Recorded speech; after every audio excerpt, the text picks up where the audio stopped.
మహాదేవుడును మన రక్షకుడునైన యేసుక్రీస్తు ప్రశస్తమైన నామంలో మీ అందరికీ నా హృదయపూర్వక వందనాలు తెలియచేస్తూ ఉన్నాను.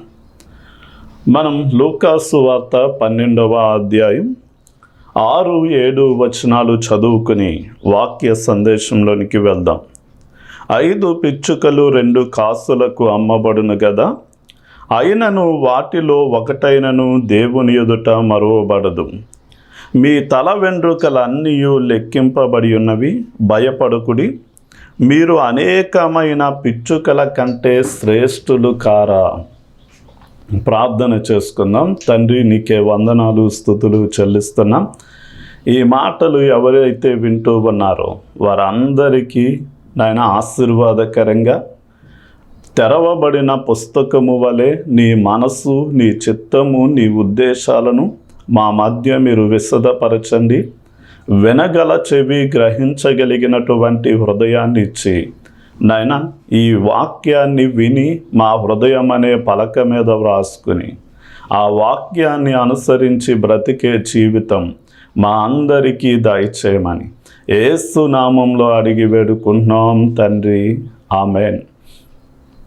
మీరు అనేకమైనటువంటి పిచ్చుకల కంటే శ్రేష్ఠులు కారా అని యేసుక్రీస్తు వారు ప్రశ్నిస్తూ ఉన్నారు. ఈ రోజున దేవుడు సర్వ సృష్టిని కూడా 6 దినాలలో ఆయన కలిగించినట్లు దేవుని వాక్యము స్పష్టంగా తెలియచేస్తూ ఉంది. ఆకాశమును, అందులోని సూర్యుణ్ణి, చంద్రుణ్ణి, నక్షత్రములను, గ్రహాలను ఆయన చేశాడు. అలాగే సముద్రమును, సముద్రంలో సంచరించే జలచరములన్నిటినీ ఆయన కలిగించాడు. అలాగే భూమిని, భూమి మీద ప్రతి జాతి విత్తనములిచ్చే వృక్షములను, ఇంకా చెప్పాలి అంటే ఆకాశంలో ఎగిరే పక్షులను, భూమి మీద సంచరించేటటువంటి 4 కాళ్ళ జంతువులను, పాకే పురుగులను, పంట పొలాలలో ఉండే పశ్వాదులన్నిటినీ కూడా కేవలము తన నోటి మాట చేత ఆయన సృష్టించాడు. అవన్నీ కూడా ఎందుకు సృష్టింపబడ్డాయి అంటే మానవుడు సృష్టింపబడక మునిపే మానవుని అవసరాలు తీర్చే వాటన్నిటినీ కూడా దేవుడు ఈ సృష్టిలో సిద్ధము చేసి ఆయన స్వరూపమందు, ఆయన పోలిక చొప్పున మనల్ని సృష్టించాడు. అంటే మనము సృష్టింపబడిన వాటన్నిటికంటే చాలా శ్రేష్టముగా దేవుని వలె ఆలోచించి నిర్ణయాలు తీసుకునేటటువంటి సామర్థ్యం,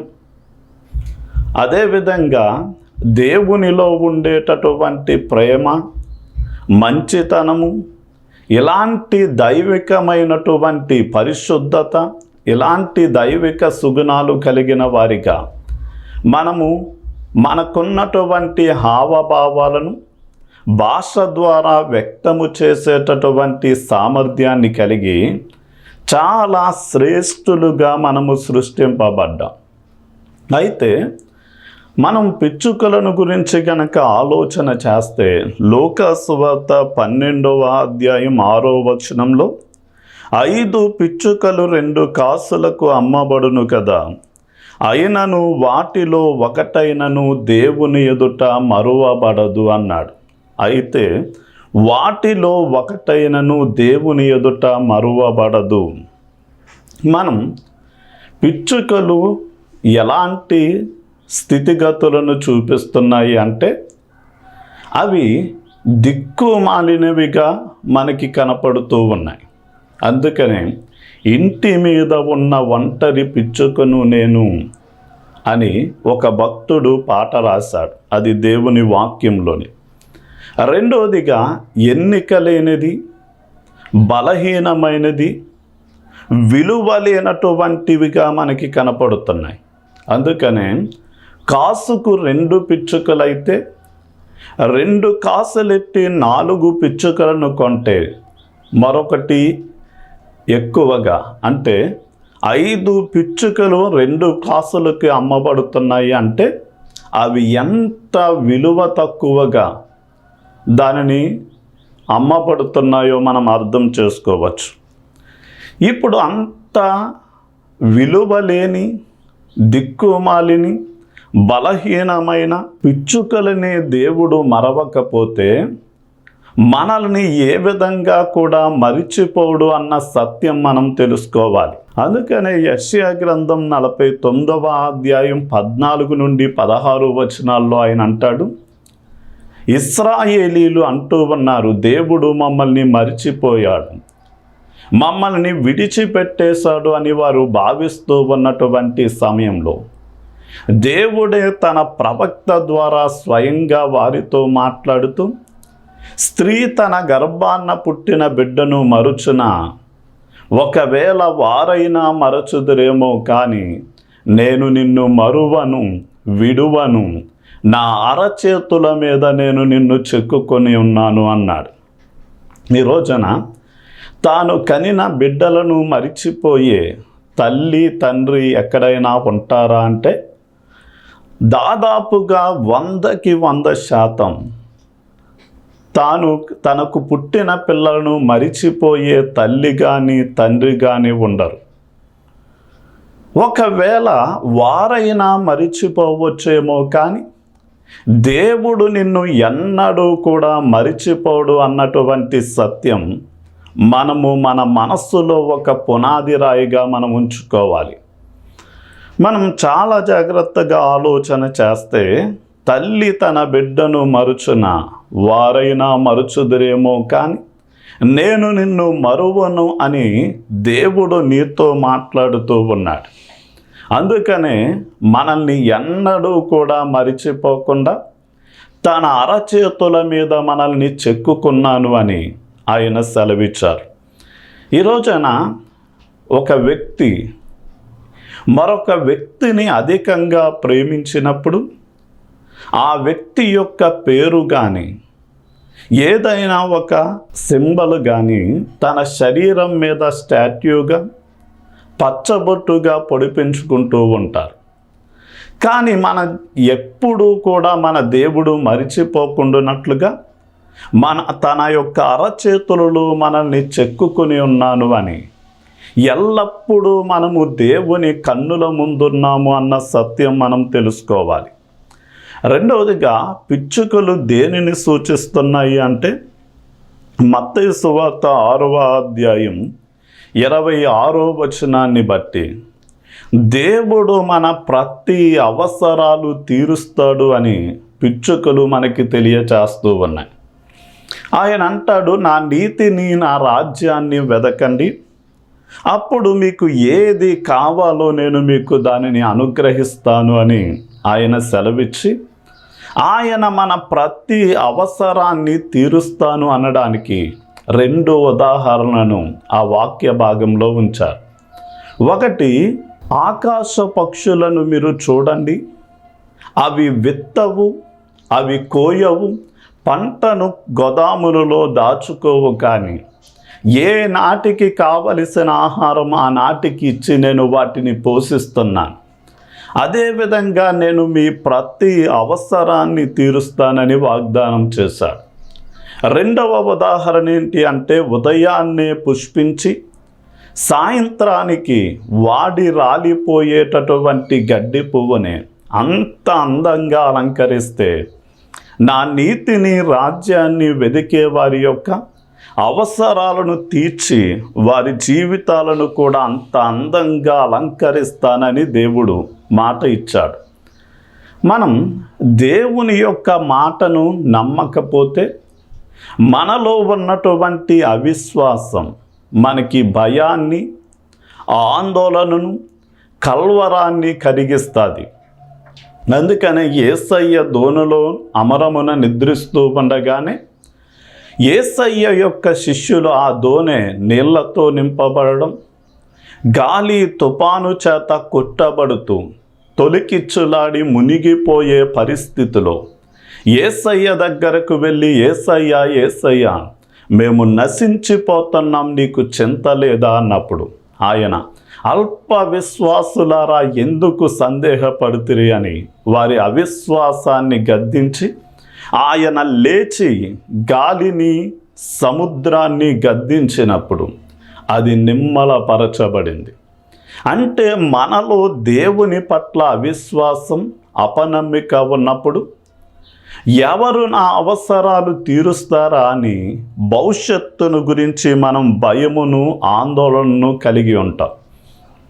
కానీ దేవుని మీద అపారమైన నమ్మిక కలిగిన వారు ఏ మాత్రము కూడా చింతించక, బహుశా శాస్త్రవేత్తలు చెప్పిన ప్రకారం 84 కోట్ల జీవరాశులున్నాయి అని చెప్తున్నారు.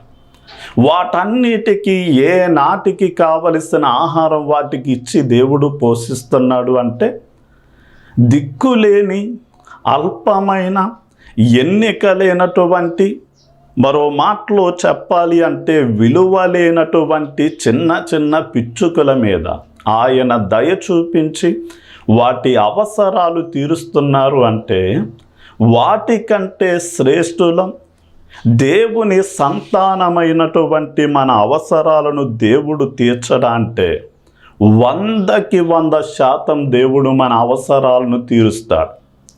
ఉదాహరణకి దేవుడు మన అవసరాలు తీరుస్తాడు అనడానికి ఉదాహరణ ఏంటి అంటే, మనకి పుట్టిన బిడ్డల యొక్క అవసరాలు తీర్చలేదు అంటే ఖచ్చితంగా దేవుడు కూడా మన అవసరాలను తీర్చడేమో అని అనుకోవచ్చు.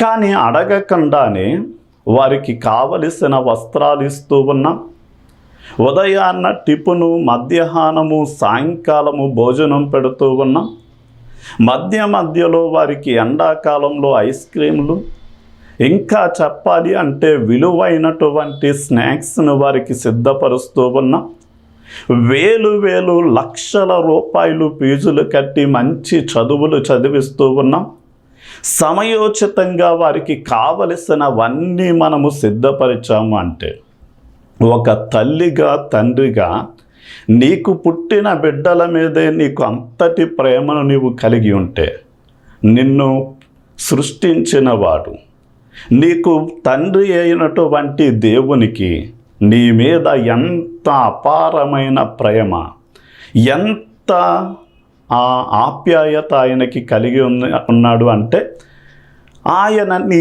ప్రతి అవసరాన్ని తీరుస్తాను అని వాగ్దానం చేశాడు.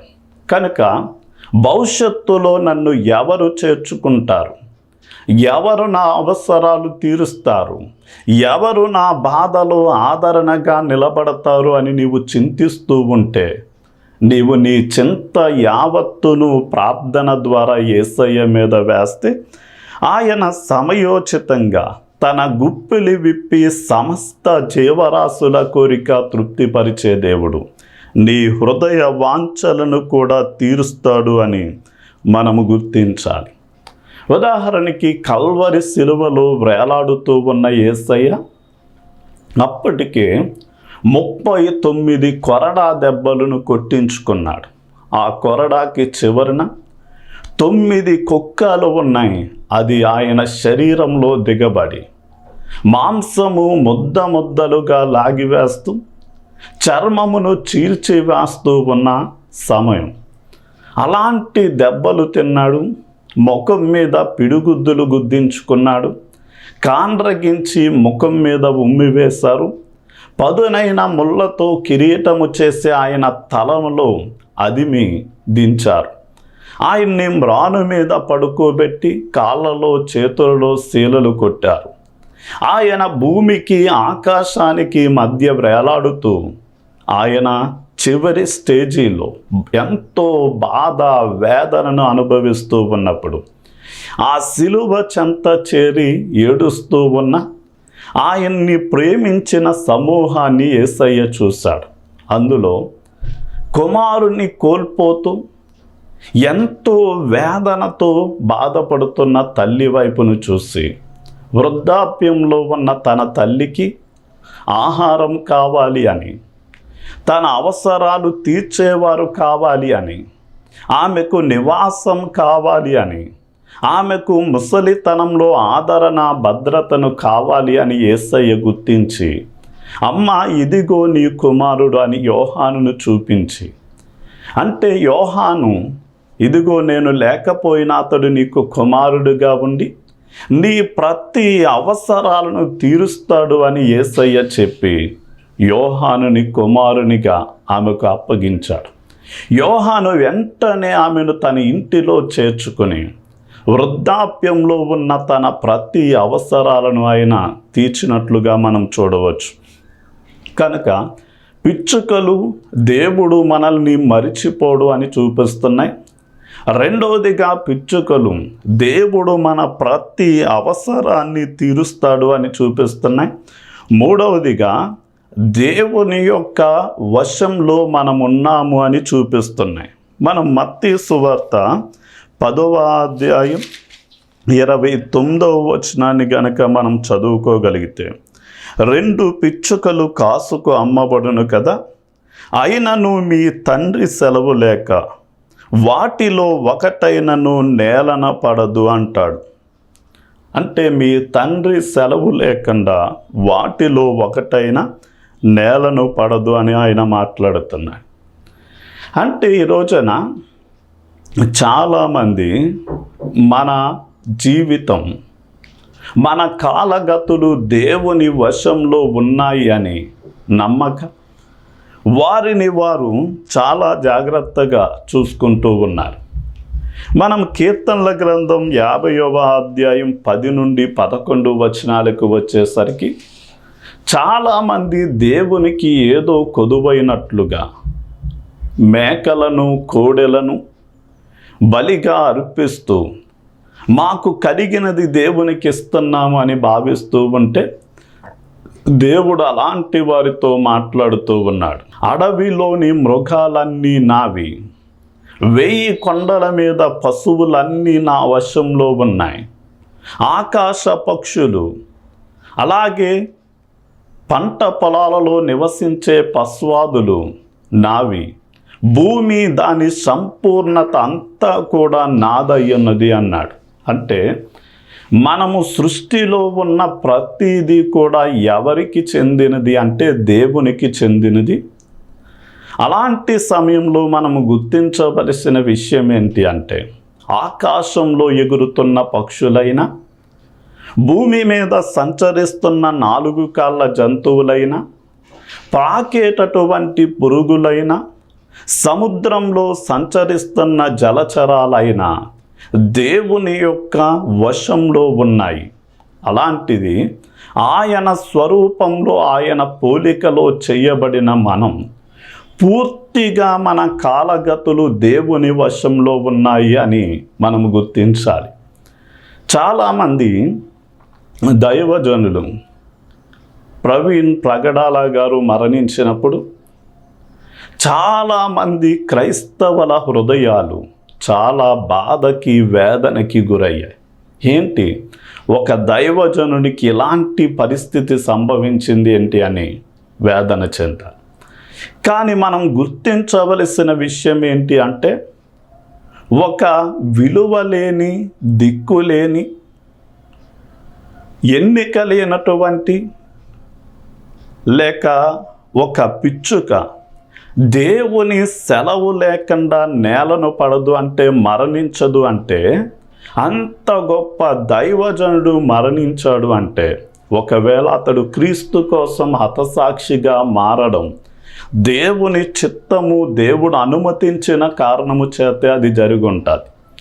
కనుక దేవుడు తన పట్ల అలాంటి హతసాక్షిగా మారి దేవుణ్ణి మహిమపరచాలి అనేది దేవుని చిత్తము గనకే ఆయన తనను మరణానికి అప్పగించినట్లుగా మనం చూడవచ్చు. ఉదాహరణకి మన జీవితంలో ఎదురయ్యే ప్రతిదీ కూడా దేవుని స్వాధీనంలో ఉన్నది. మనం దీన స్థితిలో ఉండడం, ఉన్నతమైన స్థితిలో ఉండడం, లేక మనము తగ్గించబడి ఉండడం, లేక హెచ్చింపబడి ఉండడం, మనం పెళ్ళగించబడడం లేక నాటబడడం, ఒకవేళ మరణానికి అప్పగించబడడం, మరణం నుండి తప్పించబడడం అనే విషయాలు పూర్తిగా దేవుని యొక్క స్వాధీనంలో ఉన్నాయి అని మనం గుర్తించాలి.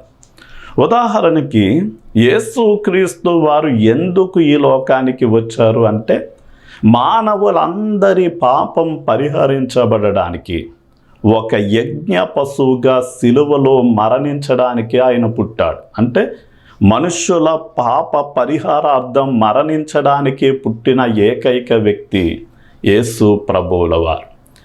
అందుకనే వేదాలలో కూడా సర్వ పాపోహరణం రక్త ప్రోక్షణం ఆవశ్యకం, తద్రక్తం పరమాత్మేన పుణ్యదాన బలియాగము అంటాడు. అంటే సర్వ మానవుల పాపం పరిహరించబడాలి అంటే పరమాత్ముడే మానవ రూపిగా ఈ లోకానికి వచ్చి కల్వరి శిలువలో, అంటే ఆయన తనను తాను యజ్ఞ పశువుగా మరణించాలి అని ఆయన కాచిన పుణ్య రక్తము ద్వారానే పాప పరిహారం అని మన వేదాలు కూడా సెలవిస్తూ ఉన్నాయి. ఇప్పుడు యేసయ్య మరణించడానికి వచ్చాడు అన్నది వాస్తవమే, కానీ ఆయన 30 సంవత్సరాలు కుటుంబాన్ని పోషించి తల్లిదండ్రులకు లోబడి బ్రతికాడు. కానీ 3.5 సంవత్సరాల సేవలో ఆయనను వ్యతిరేకించినటువంటి అనేక మంది ఆయన్ని చంపాలి అని చూసినప్పుడు వాక్యము ఆయన గురించి ఏమని రాయబడింది అంటే, ఆయన గడియ ఇంకనూ రాలేదు గనక ఆయన మరణానికి అప్పగించబడకుండా వారి నుండి తప్పించబడ్డాడు. అంటే కాలాలు సమయాలు దేవుని వశమై ఉన్నాయి గనక ఎప్పుడు ఏది ఏ విధంగా జరగాలో దేవుని చేతులలో ఉంది కనుక మనం ఏ మాత్రము కూడా భయపడవలసిన పని లేదు. ఇక పిచ్చుకలు ఏం చూపిస్తున్నాయి అంటే మనం 84వ కీర్తన 3వ వచనాన్ని చూడగలిగితే, సైన్యములకు అధిపతియగు యెహోవా నా రాజా నా దేవ, నీ బలిపీఠమునొద్దనే పిచ్చుకలకు నివాసము దొరికెను, పిల్లలు పెట్టుటకు వాన కోవెలకు గూటి స్థలము దొరికెను అని వాక్యం సెలవిస్తుంది. అంటే పిచ్చుకలు మనకి చివరిగా ఏం నేర్పిస్తున్నాయి అంటే దేవుడు మనకు నిత్య నివాసాన్ని కల్పిస్తాడు అని మనకి చూపిస్తూ ఉంది. మనం పిచ్చుకలకు ఆయన బలిపీఠము చెంత నివాస స్థలము దొరికింది అని మనం చూస్తున్నాం. ఈ రోజున చాలామంది వారికి ఉన్న బలాన్ని, జ్ఞానాన్ని, ధనాన్ని, వారికి ఉన్న అధికారాన్ని, జనాన్ని వినియోగించుకుని వారు వాటిని నివాసంగా ఆధారంగా చేసుకుని బ్రతుకుతూ ఉన్నారు. కానీ భక్తుడు అంటాడు, ప్రభువా తరతరముల నుండి మాకు నివాస స్థానము నీవే అని మాట్లాడుతున్నా. అలాగే 91వ కీర్తన 9వ వచనంలో, నీవు మహోన్నతుడైనటువంటి దేవుణ్ణి నివాస స్థానముగా చేసుకుని ఉన్నావు అని భక్తుడు సెలవిస్తూ ఉన్నాడు. అంటే జ్ఞానాన్ని, బలాన్ని, ధనాన్ని, అధికారాన్ని, జనాన్ని ఆధారం చేసుకుని నివసించడం కాదు, సర్వశక్తి కలిగినటువంటి దేవుణ్ణే మనకు ఆధారముగా, మనకి నివాసముగా చేసుకుని మనం జీవించవలసినటువంటి వారమై ఉన్నాం. బలహీనమైనటువంటి కుందేళ్ళు బలమైన బండను నివాస స్థానముగా చేసుకుని జీవించినప్పుడు ఎన్ని గాలి తుఫానులు దాని మీదకి వచ్చినా, ఎంతటి భూకంపాలు కలిగినా, ఎలాంటి పరిస్థితులు సంభవించినా ఆ బలమైన బండ క్రింద ఆ కుందేలు సురక్షితముగా నివసించగలుగుతుంది. అంటే అంత 2 చేతులతో గట్టిగా పట్టుకుంటే చనిపోయే అంత బలహీనమైన కుందేళ్ళు. అందుకనే దాన్ని ఎవరు పెంచినా కానీ చెవులనే పట్టుకుంటారు. బలమైన బండలను నివాసముగా చేసుకుంటే అల్పులమైనటువంటి మనం, నీటి బుడగ అంటే నీటి మీద పుట్టిన ఆవిరి బుడగ లాంటి జీవితాన్ని కలిగి ఉన్న మనం ఎవరిని ఆశ్రయము చేసుకుని జీవించాలి అంటే యేసు క్రీస్తు వారినే మనకి ఆధారముగా, ఆశ్రయముగా, నివాస స్థానముగా మనం చేసుకుని జీవించడం అన్నది మన జీవితాలకు సురక్షితమైనది. ఆయన పిల్లల కోడి వలె తన రెక్కల క్రింద చేర్చుకొని మనకి భద్రతనివ్వాలి అని ఆయన వస్తే తిరస్కరించిన వానికి నాశనం, సాతాను అతనిని చీల్చివేయడానికి ప్రయత్నం చేస్తాడు. కానీ ఎవరైతే తల్లి లాంటి ప్రేమను చూపుతూ తన రెక్కలను చాపిన పక్షి వలె, పిల్లల కోడి వలె దేవుడు తన రెక్కల కింద మనకు ఆశ్రయం ఇవ్వాలి అని పిలుస్తూ ఉండగా, ఎవరైతే ఆయన రెక్కల నీడను ఆశ్రయిస్తారో వారికి భద్రత ఉంటుంది. అనారోగ్యాల నుండి, లేక వారి మీదకి వచ్చిన ప్రమాదాల నుండి, నిత్య నరకము నుండి, అన్ని విషయాలలో ఆయన సంపూర్ణమైన భద్రతనిస్తాడు అని చెప్తూ నా మాటల్ని ముగిస్తున్నాను. ప్రార్థన. తండ్రి, నీకే వందనాలు. ఎవరైతే ఈ మాటలు వింటూ ఉన్నారో వారు నాయన పిచ్చుకల వలె ఎన్నిక లేని స్థితిలో, విలువ లేని స్థితిలో, దిక్కుమాలిన స్థితిలో, ఎన్నిక లేని స్థితిలో ఉన్నప్పటికీ వారిని నీవు మరిచిపోయే దేవుడవు కాదు. వారి అవసరాలను తీర్చే దేవుడు, వారిని నీ వశంలో మీరు ఉంచుకున్నారు. అదేవిధంగా ప్రభా, అన్ని విషయాలలో నీవే వారికి నివాసమై ఈ జీవిత యాత్ర అంతటిలో తోడుండడమే కాకుండా నిత్య నివాసమైన నీ పరలోకానికి కూడా వారిని చేర్చి నాయన నీతో కలిసి జీవించే గొప్ప ధన్యతనిచ్చావు గనక నాయన మేము కూడా పిచ్చుకలు వలె నాయన నీ మీద ఆధారపడి నీ కోసం జీవించడానికి సహాయం చేయమని యేసు నామంలో అడిగి వేడుకుంటున్నాం తండ్రి. ఆమేన్. దేవుని పనిని మీరు చేయండి, దేవుడు మీ పనిని చేస్తారు. దేవుని మందిరాన్ని మీరు కట్టండి, దేవుడు మీ ఇంటిని కడతాడు. దేవుని సేవలో ఉన్న అవసరాలను మీరు తీర్చండి, దేవుడు మీ అవసరాలను తీరుస్తాడు. వాయిస్ ఆఫ్ జీసస్ సేవ్స్ అనే ఈ భారభరితమైన టీవీ పరిచర్య యేసుక్రీస్తు వారి రాకడ వరకు కొనసాగునట్లు మీ వంతుగా స్పాన్సర్ చేయవలసిందిగా కోరుతూ ఉన్నాను. నెలకి 2,000 రూపాయలు, 3 నెలలకి 6,000 రూపాయలు, 6 నెలలకి 12,000 రూపాయలు ఖర్చు అవుతుంది. దేవుడు మిమ్మల్ని ప్రేరేపిస్తే మీరు మా పరిచర్యకు సపోర్ట్ చేయవలసిందిగా కోరుతూ ఉన్నాం. అత్తిలిలో ప్రేయర్ రూమ్ నిర్మాణం చేయాలని ఆశిస్తూ ఉన్నాం. దీనికి దాదాపుగా 50,000 రూపాయలు ఖర్చు అవుతుంది.